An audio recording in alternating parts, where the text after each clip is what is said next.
Hello, everyone. This is Tom Fox back with another episode, and I'm absolutely thrilled today to have with me Pat McNeil. First of all, Pat, welcome and thank you so much for taking the time to visit with me today. Thanks so much for the invitation. This is a great platform, and I can't wait to talk with you and your constituents. Pat, could you give us your professional background? So I spent 27 years in the Navy. Wasn't smart enough to get a scholarship and blew my knee out. So I went in for the sole purpose of getting the GI Bill so I could get out and go back to school. And I liked the Navy. The Navy was good to me, and so I wound up staying for about 27 years or so. I got out of the Navy and picked up some trinkets along the way. One of them was my wife from Australia. So we actually moved to Australia for 10 years and lived there. And I really struggled with figuring out or trying to find out who I was and what my it was now that I was out of the military. What is that going to look like? And so I spent some time in Australia. We spent about 10 years there, and we came back thinking that I was going to be in the HR space because as you promote in the military, you stop doing your profession. Then Susie's got to have training, and Johnny's got a pay problem, and we've got all these projects going on and exercises and things to do. And I just didn't know what it was going to, how do I take that? And so I thought it was going to be in HR. And someone said, "Hey, you're real good at talking to people and getting them to see things a different way. Have you tried the coaching space?" So I started networking in the coaching International Coach Federation, had a chapter here in Phoenix, and networked with them for a while. And then someone said, "Hey, have you thought about organization development or leadership development?" And I went, "What the heck is that?" So the military does a real good job of telling you what to do, when to do, why to do it, and how to do it. They just don't tell you what it is that you're doing. So it took me a little bit to figure that out. I eventually got hired by a local company here in Phoenix in their learning and leadership development. And it was one of the best jobs, careers, teams I've ever worked with in my entire life. And that's where I got the bulk of my corporate knowledge moving forward in the leadership development area. So that's how I got here. That's where I'm at today. Pat, what's your current role? I am the founder and principal of Chart House Solutions. I wanted to keep a nautical flavor to my business. You can take the sailor out of the Navy, but you can't take the Navy out of the sailor. And on board a ship, the chart house is where all the navigation aids are kept. And so I'm using that as I'm there to help my clients navigate through those rough waters, those shoals, those underlying currents that they may be having, either in their professional or their personal life. And so that's what I do. I do executive coaching and leadership development. Yeah. And do you service a nationwide clientele, primarily in Phoenix or other? I would go with, I'm going to throw the other out there. I'm predominantly in the greater Phoenix area. I am open to other areas of the US. I have done some consulting and coaching with clients that are in other parts of the US. But I leave the international piece open as well. There's a lot of things going on in the world today, and there's just a great need out there for coaching, for leadership development, for understanding how do you create the culture that you need within an organization that is going to help you, the organization, and everybody within move forward, be productive, show value, produce service to a community or to an industry. Let me go to some interesting things that I found in researching you and your business. And I want to Mm. start with the EC3 principle for talent retention. Can All you right. explain what this is, why it matters, and how organizations can utilize it going forward? Sure, absolutely. One of the one of the key things that I'm finding out as I'm talking with executives and C-suite leaders is retention. How do we retain our talent pool? And so I started thinking about that and thinking about my time in the military. And what I came up with was there are three things that every military organization has in common. One, they get a new CEO every 24 months. Two, one third of their workforce changes over every year. And the third thing they have in common is they all, for the most part, meet or exceed their goals, KPIs, ROI for that particular year. And so how does something as turbulent as the new CEO and the new um, workforce and people coming in, how does that revolving door still be as successful as it is? And so when I thought about it and broke it down, it really came down to four things: expectations, communication, commitment, and consistency. Those four things are the baseline for any military unit in any organization, really, to move forward and to create a culture that's going to be best for them. And so, with the expectations, that sets the foundation. In the military, any person going into a new organization knows their role, they know where they're going, they know what they're supposed to do, the expectations of their boss, expectations of them, and expectations of the organization as a whole. When you look at the civilian side of things, that foundation starts with the recruitment cycle. Recruitment organizations will put out a job notice and say, hey, this is the job we're hiring for. And everybody who's applying for this job is focusing on those job qualifications. And the interview process goes through based on those job qualifications. And a good portion of the time, when the offer is made and accepted and a person starts their new role, yeah, that's what we hired you for, but I think we're going to put you over here. We have a need for you over here. And so you broke that expectation. The expectation was to be over here, not over there. And so that's the basis of it. Communications, military is very up and down in their communication cycle. The lowest, most junior service person has the opportunity to talk to the CEO if they want to. There's a process for it, but they have that opportunity to do. And I think that that communication within an organization to have that ability to do so and to provide feedback and more importantly, receive the feedback as a gift rather than as I'm doing something wrong really enhances that posturing of an organization and helps cement the foundation. The commitment piece is interesting, and I really pondered hard on this one. The commitment in the military isn't so much about a commitment to the service or a commitment to the job, but it's knowing that service and that organization is going to take care of you or care for you, I should say. I try to make that distinction between caring for and taking care of. I believe those are two distinct, different ways of looking at things. But that commitment, and so in a civilian organization or in a corporate setting, that commitment's a two-way street. The commitment is the organization taking care of training, making sure that your well-being is taken care of, making sure that you have an opportunity to have a voice in what's going on within the whole process. And likewise, if the organization is committed to that's where the organization gets this thing that I like to call it's escaping me now. But you get your employees will tend to go the extra mile for you, right? They tend to, if you have a project, hey, I need you to stay late because we've got to get this thing done by Friday. They'll stay late. Hey, I've got this new project. Would you like to start it up?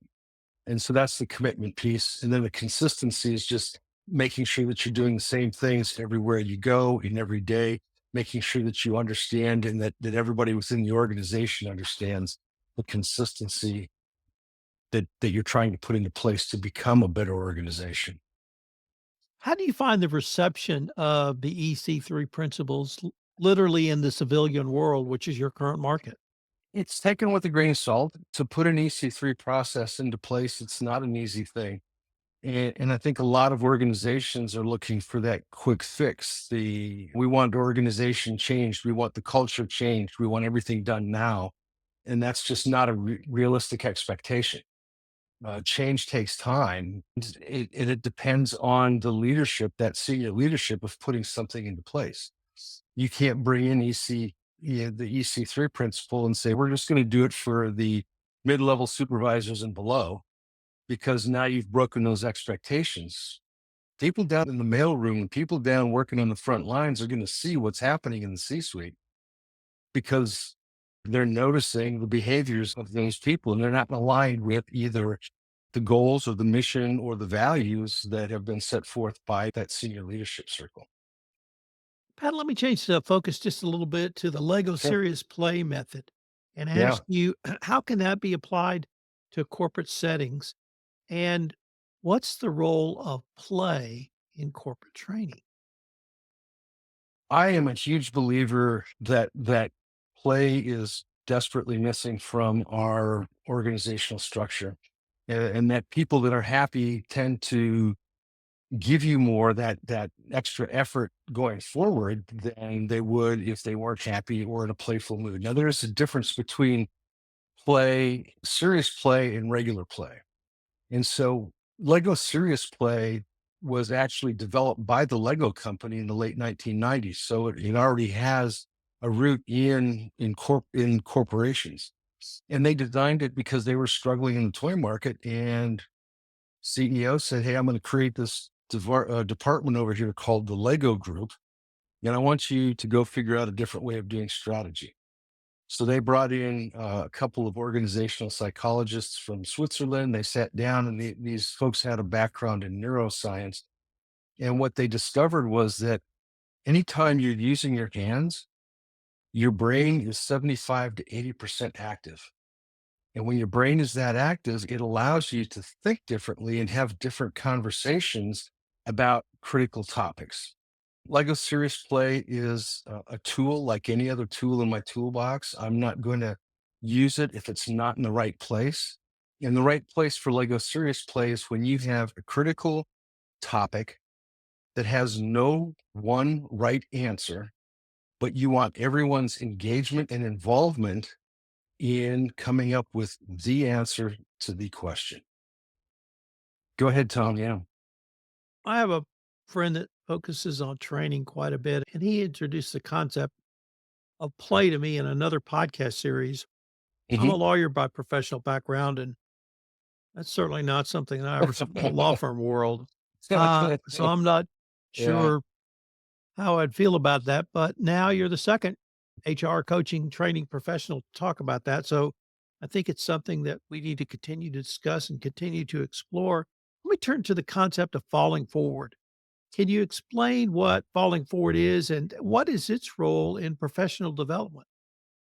Yeah, falling forward, it's more I was very fortunate that I had really good leaders in both my military service and in the civilian side of things.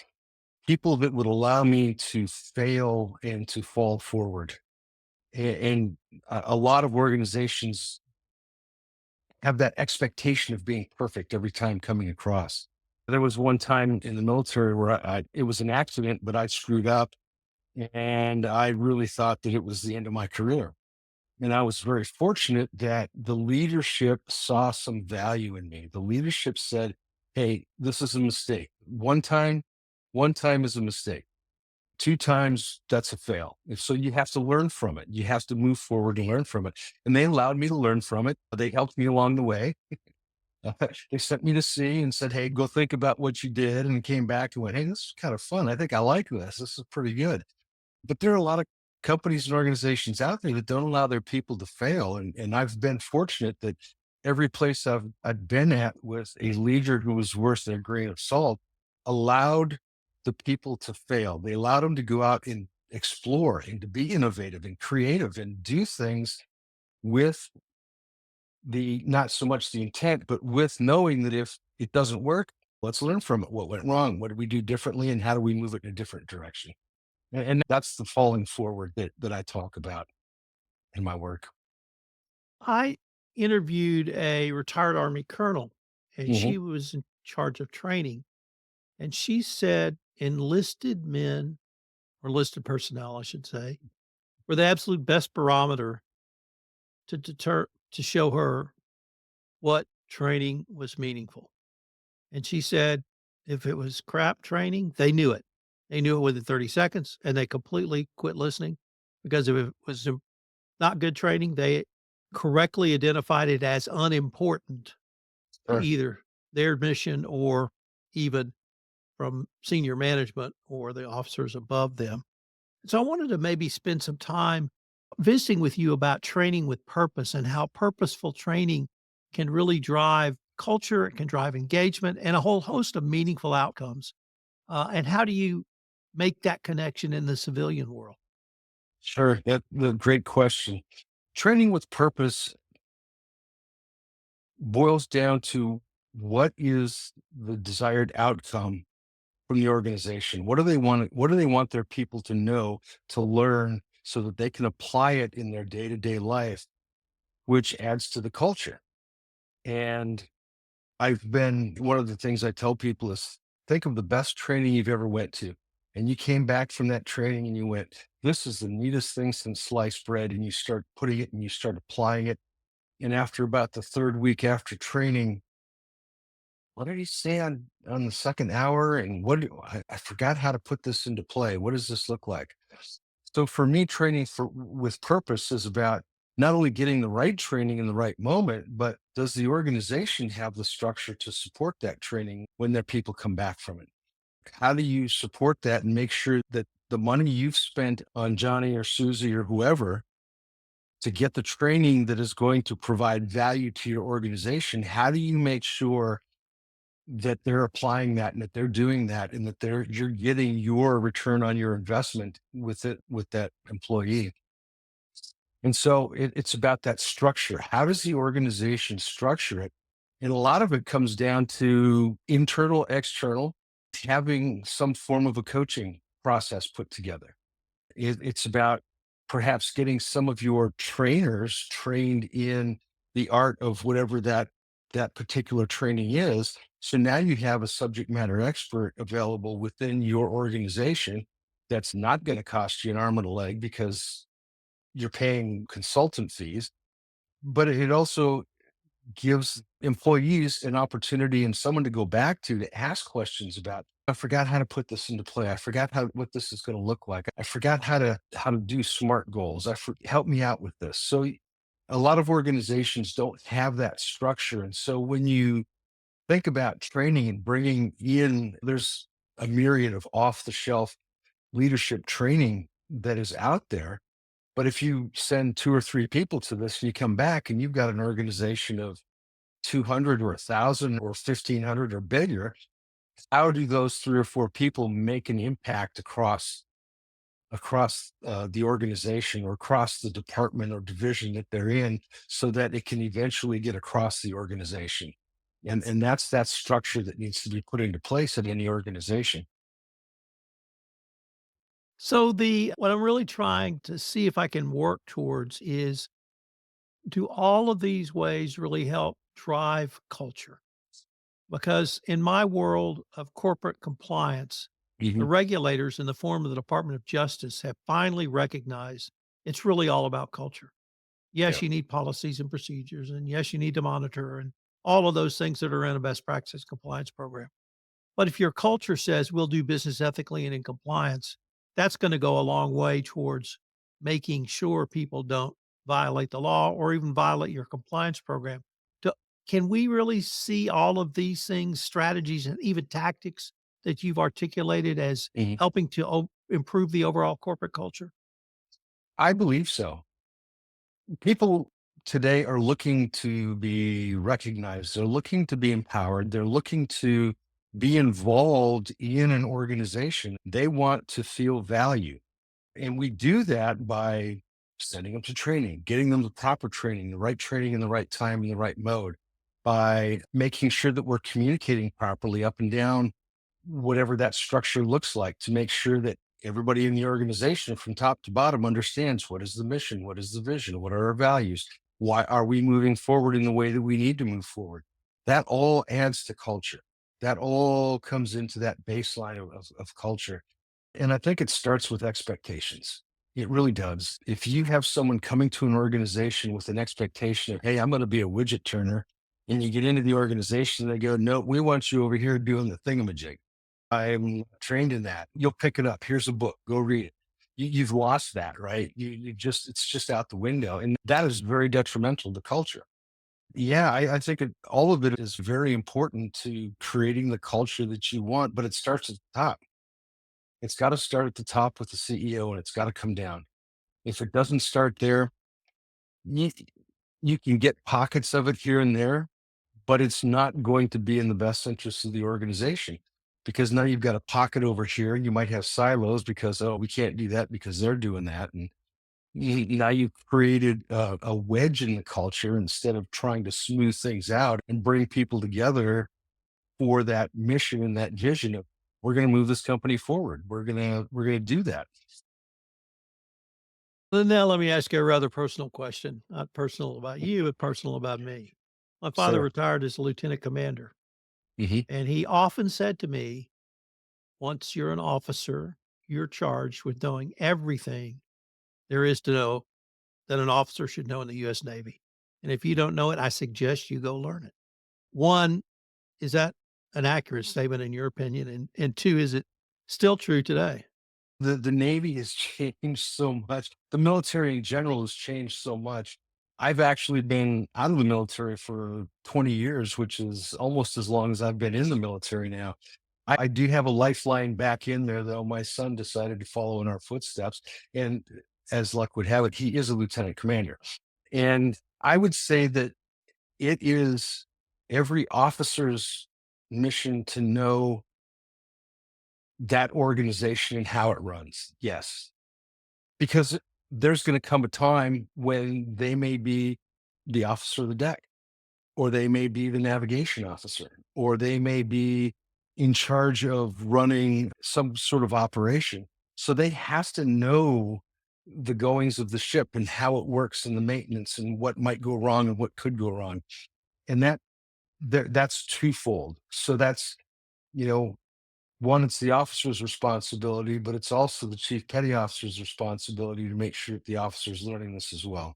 And the chiefs take care of the lower enlisted, and the officers take care of the upward. So and if you get a good chief and a good officer that mesh together and become a team in the middle, you can have a department in an organization that is off the charts. Let me end by asking you a little bit about the importance of coaching in professional development. And this is one of the areas I've seen not simply a lot of growth, but coaching for personnel who are not senior executives. So that you might have someone who's a compliance professional as opposed to the chief compliance officer looking Sure. at professional coaching. And I wondered if you might end by saying a few words of the importance of coaching in your own professional development going forward. Sure. Absolutely. Um, in the military, you don't get a whole lot of coaching, or it's not called coaching in the military. It is a form of coaching, but it's not really coaching. But ever since I've been out and I start looking at, how does the corporate world develop people and how do they do that? And a lot of it does come back to coaching. And there's two types of coaching, really. There's an internal coaching, which means that there are employees that are hired by the organization or the company to do coaching within the organization. And that's good for a certain level within the company. Certainly, you're not going to get a CEO who's going to feel comfortable talking to someone who's 12 steps down the rung about things that are going on in the organization. That's just not going to happen. And that's where the external or the executive coaches come into play. It allows that senior executive to have a sounding board and to do personal development. And so when I look at it for all leaders, and everybody is a leader in my eyes, it's not based on position, it's based on how you carry yourself, how you put your values and everything into play. Personal development is the big thing. Enhanced decision making, helping people make decisions. How do you delegate? How do you know when to delegate? How do you make a decision when it's life or death? How do you do those things? And coaching comes into that. Increased self awareness. If we're not aware of what's going on with us, w- we do things based on what we know and what our intent is. And people judge us based on our actions, but they don't know what our intent is. And so we have to be self aware that, hey, I'm not clicking with this group over here. What do I need to change and do differently so that we're aligned and that we're going forward? Coaching also helps out with stress management, and it helps out with succession planning because when you have people that are coached and they understand the process and they get in the culture and they embrace the culture, now you've got people that don't necessarily want to move on, people that want to stay, and you go back to those standards of people going to one company or two companies and staying there for 20 years, 30 years, getting back to that. So I truly believe in the coaching process. It really does help with culture. It helps with self development and awareness of the individual.